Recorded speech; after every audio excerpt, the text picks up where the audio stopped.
Halo, selamat datang di IPO Hunter bersama gue Yuda Keling. Dan gue Dimas. Hari ini kita akan bahas emiten Fore. Ya, emiten perkopian nih. Perkopi-kopian. Tapi Dim, sebelum itu Dim, kita mau ngasih tau track record kita dulu nih.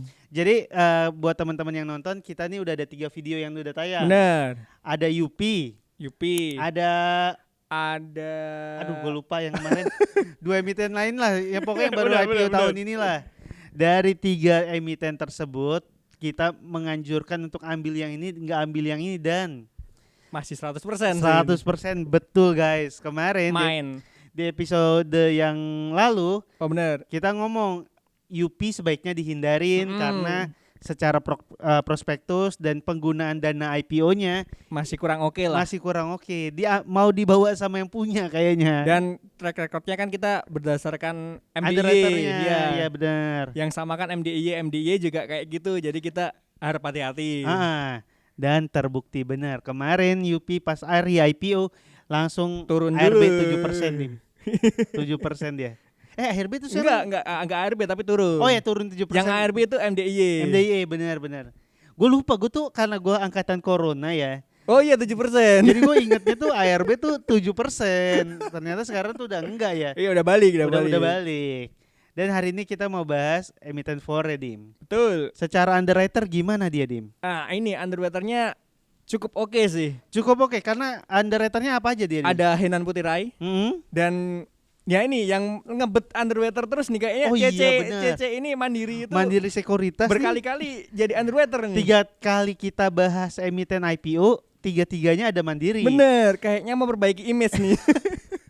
Karena biasanya Mandiri nih, kalau teman-teman yang udah sempat nonton episode sebelumnya, setiap dia bawa emiten IPO nggak pernah arah di hari pertama. Bener. Kalaupun naiknya cuma tipis. Iya, 4%. Paling ada yang 17 tapi kan dikit itu. Dikit bener. Dari 6 emiten yang dia bawa IPO, cuma 1 loh yang arah di hari pertama. Nih kalau kita lihat datanya, Dim, cuma CNMA doang, Sinema. Itu aja nggak arah tuh 17%. Iya, cuma 17%. Hampir arah 17. Kalau ditarik sampai sekarang malah rugi 50%. Bener, Sinema rugi jadi 55% itu. Iya, jadi emang secara track record membawa IPO dia kurang baik lah ya. Tapi mungkin bagusnya Mandiri itu biasanya yang dia bawa itu papan utama. Oh benar, emiten-emiten jadi gede. emiten-emiten gede. Tapi tetap tidak menguntungkan. Iya. Karena kan IPO mau papan apapun yang penting hari pertama, hari kedua, hari ketiga bagus dulu aja. Arah apa enggak nih? Iya. Berapa nih bener? Nah, si Henan Putirai. Henan Putirai ini track recordnya cakep-cakep sih. Track record 3 emiten terakhir Ratu, Das sama Cuan itu. Ratu, Das sama Cuan gimana itu dia? Itu 6 kali arah berturut-turut itu. 3-3-nya. Bener, 3-3-nya. Waduh. Ratu sama Das itu sebenarnya bisa arah terus tuh. Tapi kan habis ke-6 ke-7-nya suspend. Dijegal tuh. Dijegal bursa efek. Suspend. Jadi sebenarnya bisa lanjut itu. Oke, kalau yang Cuan itu di hari ke-7-nya turun. Minus 6%. Bener, turun. Tapi ya lu 6 hari beruntun naik. Itu udah berapa hari persen? Hari ke-7 udah turun. Ya udah ratusan persen. Jadi ya udah aja lah ya, nggak apa-apa lah ya. Apalagi sampai ditutup hari ini, hari terakhir tanggal 24 Maret ini udah berapa persen tuh Cuan? Bener. Udah 2000-an% sendiri. Ternyata itu. Si HP ini ya, Henan Putirai bukan cuma menghasilkan keuntungan pas kita ikutan IPO-nya doang. Kan biasa ada yang bilang, gue ikutan IPO gue pengen nyopet-nyopet sehari 2 hari. Cepet. Ternyata nih 6 hari aja dia udah ngasilin keuntungan. Sampai hari ini bahkan pun masih bagus. Kalau jangka panjang ini kita sebutin satu persatu kali ya, Dim. Oke, boleh. Si Cuan itu dari awal IPO sampai hari ini itu udah 2.763%. Selanjutnya, Dim. Terus ada Das itu juga sampai hari ini itu udah 300% sendiri tuh Cuannya. Gokil. Yang satu lagi yang terakhir Ratu tuh udah 257%. Bener, sempat 300-an juga tuh sebenarnya. Jadi dari 3 emiten yang dia bawa, 3-3-nya IPO, 3-3-nya arah 6 hari beruntun, 3-3-nya sampai hari ini untung juga. Bener. Dia itu konsisten berarti. Henan Putirai nggak perlu banyak Yang penting berkualitas. Betul. Dikit-dikit tapi bikin orang jadi bukit. Bener. Itu kan IPO kan jarang-jarang itu cuan 2023, DAS 100 2024. Cuma itu tiga itu. Berarti ini hitungannya investasinya bukan yang jangka panjang banget juga. Betul. Ya. 1 tahun udah naik 200% sih. Lumayan udah gokil sih. banget sih. Cuma emang ini kan ada 2 nih yang underwriternya. Ada HP, ada CC si Mandiri Sekuritas. Mandiri Sekuritasnya udah berkali-kali kita kasih tahu track recordnya. Ya emang bukan tipe emiten, bukan tipe sekuritas yang langsung ngegas di awal. Dia mainnya main aman dia kayaknya. Papan utama nih berarti mainnya segini aja. Bisa jadi karena yang Dimas tadi bilang size-nya emang terlalu gede. Iya, susah juga kan langsung arahin. Nah, tapi kalau yang ini size-nya bakal kayak gimana nih, Dim? Size-nya sih ya lumayan sih untuk ukuran IPO size-nya kan tetap 300-an M ya. Terus market cap perkiraan juga 1T ke atas kan. Betul. Lumayan gede juga. Jadi lumayan gede. Mungkin gede tapi nggak yang terlalu gede juga. Jadi bisa arah sih Mas Ian. Kalau menurut lu nih akan ngikutin cara mainnya Mandiri atau cara mainnya Henan nih? Kalau menurut gue sih lebih ke Henan. Oh, ke HP-nya. Iya, soalnya Henan juga nama baiknya dipertaruhkan di sini nih. Kalau misalnya hari pertama nggak arah, gimana nih? Win rate-nya dipertanyakan. Bener. Lu biasanya arah-arah kok yang ini enggak. Dan ini orang bisa jadi nggak percaya lagi ke depannya. Itu dia. Gitu. Jadi nama baik Henan dipertaruhkan. Makanya kayaknya hari pertama masih bisa arah sih ini. Kalau lu memprediksi kayak gitu, alasan selain karena Henan Piturainya itu apalagi Dim? Harganya kan masih di 100 sampai 200-an kan masih tergolong murah. Benar, harganya nggak bikin orang mikir-mikir lah kalau buat ikutan. Betul, jadi kan harga segini bisalah dibawa naik lagi sih. Apalagi potensi naiknya kalau harga segini kan 35%. Iya benar. Iya kalau 100-an 35 tapi kalau 200-an 25 ya kan. Nah, secara prospektus IPO-nya gimana Dim? Kalau secara rencana penggunaan dananya, dana IPO sih masih bagus ya. Semuanya kan untuk pengembangan sebenarnya. Iya. Ini buat teman-teman mungkin yang belum sempat baca, ini kita coba simpulin ya. Oh ya. Jadi 76% dari dana IPO yang dia dapat itu untuk membuka sekitar 140 outlet baru. Betul. Yang belum memperoleh izin, dan 10%-nya itu outlet flagship, 80%-nya outlet medium, 10%-nya lagi outlet satelit. Karena emang mungkin teman-teman di sini mungkin yang Jakarta kali ya. Kalau yang Jakarta tahu kalau Fore itu emang udah banyak tipe-tipe outletnya beda-beda. Ada yang di mall dan bagus banget. Ada yang emang biasa untuk lah, dipesen di ojek online doang gitu. Cukup buat nongkrong juga bisa sih. Bener itu. Terus 18%-nya juga untuk setoran modal ke perusahaan anaknya, anak perusahaan. Itu juga untuk pembangunan outlet juga sih sebenarnya. Sama 30 outlet baru. Dan sisanya untuk modal kerja. Jadi kan seluruhnya itu sebenarnya untuk pengembangan bisnis. Enggak kayak emiten yang kemarin yang sebelumnya kita bahas. Ada UP dan ada MDLA. Yang satu mau exit, yang satu untuk bayar utang. Buat bayar. Bukan, bahkan ditulis untuk siapanya. Oh iya benar. Iya, aduh, gue lupa namanya. Kemarin lu cek aja video yang sebelumnya, kita tuh di apa namanya? Di rencana penggunaan dana IPO yang ditulis tuh. Ada yang pembelian tanah untuk yang untuk Pak Sinyo. Pak Sinyo yang itu. Seorang pemiliknya. Iya, benar. Kalau ini Fore benar-benar untuk pengembangan usaha. Dan gue sih selain yang tertulis di sini, karena kan IPO juga ngomongin soal bisnisnya.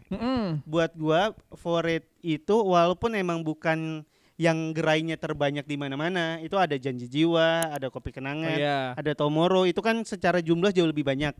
Fore ini punya market tersendiri buat gue ya. Betul. Dia tuh lebih eksklusif dibanding 3 produk 3 kompetitor lah. Bahkan buat orang-orang yang ngopi pasti sepakat kalau kualitas kopinya Fore itu emang di atas kualitas yang lain, makanya secara harga juga berbeda. Mungkin gitu. Malah dibandinginnya sama Starbucks mungkin. Iya bisa jadi seperti dan itu. Dan ini enggak prozionis. Benar. Lokal pride. Ini lokal pride. Tadi kan kita udah ngomongin rencananya nih Dim. Betul. Plusnya kita udah kita sebutin yang soal penggunaan dananya, nggak ada yang buat exit strategi lah, itu hanya semuanya untuk pengembangan lah. Untuk pengembangan.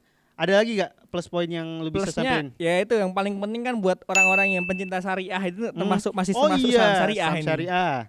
Terus papannya jelas kalau ada CC ini Mandiri bisa jadi papan utama.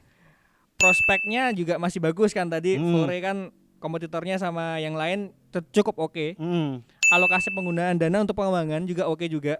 Adanya kebijakan pembagian dividen minimal 40% dari laba bersih. Nah itu 40% dari laba bersih. Betul. Sebelum di IPO laba bersihnya Fore itu kalau kita lihat laporan keuangannya itu 43 miliar. Lumayan gede bener. Jadi emang ini bukan bisnis yang kan ada tuh yang sebelumnya kita bahas juga Dim.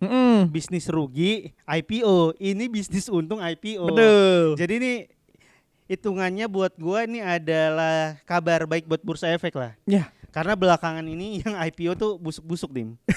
Ya kayak kaki lah. Kaki kemarin udah gocap sekarang. Yupi hari pertama langsung turun.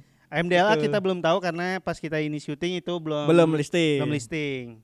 Tapi ada minusnya gak Dim dari Fore ini? Ada sih. Jadi kan untuk ukuran usaha itu masih terbilang baru ya, 2018 kan dia. Baru 2018. Secara akta. Terus track recordnya UW-nya untuk Henan sih bagus. Untuk CC-nya kan masih dipertanyakan. Soalnya ya begitulah. Jadi ini pertarungan antara ngikutin jalurnya CC atau jalurnya Henan nih. Betul. Kita lihat aja. Terus ini sih kalau pencinta valuasi per PBV-nya tinggi sih. Buat yang value investing ini ngelihat si per sama PBV-nya sih agak tinggi juga. Agak bikin mundur nih karena pernya ini 6,39 sampai 8 kali. Ya. Sorry. PBV-nya itu 6,39 sampai 8 kali. Sama pernya tuh sekitar 25 sampai 31 kalian. Betul. Jadi kalau buat value investing ini masih perlu dipikirkan satu lebih lanjut lah. DER-nya juga di atas itu. 100%. Ini kan berarti liabilitasnya tinggi juga nih. Utangnya nih. Utangnya cukup tinggi. Jadi mungkin kalau dibilang ini untuk jangka panjang masih perlu harus lagi lah dipertimbangkan harus juga. Dianalisa lebih mendalam. Tapi kalau untuk cobain IPO gue sih ikut sih. Lu ikut? 100% ikut atau enggak nih? Ikut sih. Fore ikut. Lu akan megang karena track recordnya Henan kan sampai 6 kali arah ya? Ya. Target lu berapa hari lu pegang? Bisa ya paling minimal 3 hari. Oh minimal 3 hari. Gue sih ini kayaknya kalau gue pede sampai hari kelima nih. Oke sih. Hari kelima gue akan tetap pegang, hari ke-6 gue akan coba jual. Kalau nggak alok arah jual nih. Iya karena bisa jadi kalau dia kayak gitu malah kena suspend. Bener, 6 kali itu habis itu hari ke-7-nya suspend. Kalau dia kena suspend kan biasanya setelah suspend turun. Sih, jadi gue sih akan ikutan IPO sampai 5 hari. Gue juga ikutan. Apalagi harganya murah sih. Oh iya, cuma 100. Dan 100 semoga sampai 200-an aja ya. Bener. Kemarin kan kita udah bahas nih 4 emiten nih, Dim. Betul. Yang untung kan cuma main ya. Karena emang dari awal kita bilang yang kita rekomendasikan yang kita ikut main juga. Dapatnya dikit banget. Iya, cuma berapa lot nih? 4. Cuma berapa lot? Tolonglah Fore yang ini kasih agak banyak sih. 10 lah paling. Iya. Tapi emang selalu gitu tuh. Emiten yang bikin kita untung dapat lotnya sedikit. Iya, antara 2 sampai 3-4 lah paling cuma segituan. Penggunaan dana IPO udah kita bahas, Dim. Valuasi juga udah kita bahas. Plus minusnya juga udah kita bahas. Iya, udah semua sih, valuasi juga udah. Iya, betul. Dan kita sih sepakat buat ikutan. Betul. Dan buat teman-teman yang mau ikutan nih, saran dari gua, jangan cuma pesen di satu akun. Iya. Kalau bisa pakai akun, bagi-bagi akun lah, akun orang tua, akun pasangan, akun siapa kek, semua dipakai lah itu. Nama lu bikin aja di banyak sekuritas. Karena biasanya kalau lu pesennya di cuma satu akun dan dia emitennya yang bagus, dapatnya cuma sedikit, jadi cuannya cuma sedikit. Paling cuma dapat 2 sampai 4 lot doang. Betul. Itu dikit banget itu. Itu. Ada lagi yang mau kita bahas, Dim? Udah sih, cukup sih. Oh, paling ini ya, tambahan ya. Kenapa papan utama itu penting, Dim? Oh, kalau sebenarnya papan pengembangan sama utama sih biasanya. Kalau pengembangan utama kan bottomnya itu di 50. Betul. Kalau akselerasi kan bottomnya di 1. Ini jadi agak was-was juga. IPO di 100-an anggaplah. Bisa turun sampai harga 1. Bener. Walaupun pasti mikir, tapi kan kalau turun ke harga 1, kalau gua beli di harga 1, naik kedua udah naik 100%. Nah, itu kalau naik nggak akan dapet dan nggak akan naik biasanya. Itu cuma cukup untuk sebagian kecil saham sih yang naik kayak gitu, kayak misalnya Pani itu kan dari 4 sampai 7 sampai berapa ribuan bisa. Iya, cuma kan itu memang kasus khusus lah itu. Kasus khusus dan memang dari awal pengennya digoreng-goreng begitu. Jadi sih, jangan terlalu positive thinking lah ya. Yap, betul. Lebih baik banyak negative thinkingnya aja kok di saham. Oh, ini kok bisa turun ke 1, bisa berarti ya bisa jadi emang udah ditinggal aja. Iya. Habis itu kan kalau udah lama nggak naik-naik paling delisting. Rugi juga gitu. Rugi juga. Jadi sekian aja kita bahas emiten fore, dan kalau dari kita berdua kita sih ambil sepakat sih. untuk ambil. Dimas pegang 3 hari, gua akan pegang selama 5 hari. Itu aja yang kita mau bahas. Sampai ketemu di episode selanjutnya. Dadah.